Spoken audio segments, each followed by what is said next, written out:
Assalamualaikum warahmatullahi wabarakatuh. Tepangkeun nami abdi Enti Sutrisno ti kelas 12 MIPA 3. Di dieu abdi bade ngadugikeun sajak anu judulna Jante Arkidam karya Ajip Rosidi.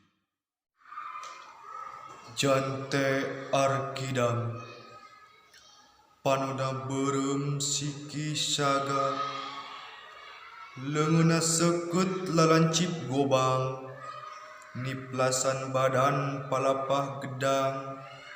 Arkidam Jante Arkidam di pangaduan di kalangan ronggeng ngan hiji jagoan.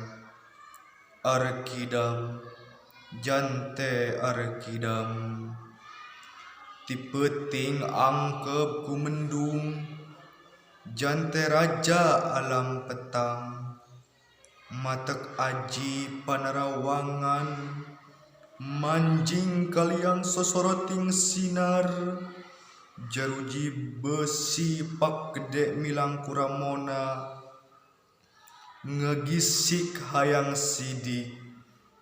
Jante mencrong mantri polisi ki mantri tindakan andika lelewa bikang ngabokong jalma kertibra. Arkidam ditalikung leungeun dua sorot matana ngantep seuneu samemeh beak poe kahiji. Jante minggat nitih cahya kaluar ti penjara samemeh cuntuk peuting kahiji. Mantri polisi nyungsep di dasar walungan teu aya nyawaan. Mung sakitu nu tiasa ku simkuring didugikeun kirang langkungna dihampunten ditutup. Wabillahi taufiq wal hidayah. Wassalamualaikum warahmatullahi wabarakatuh.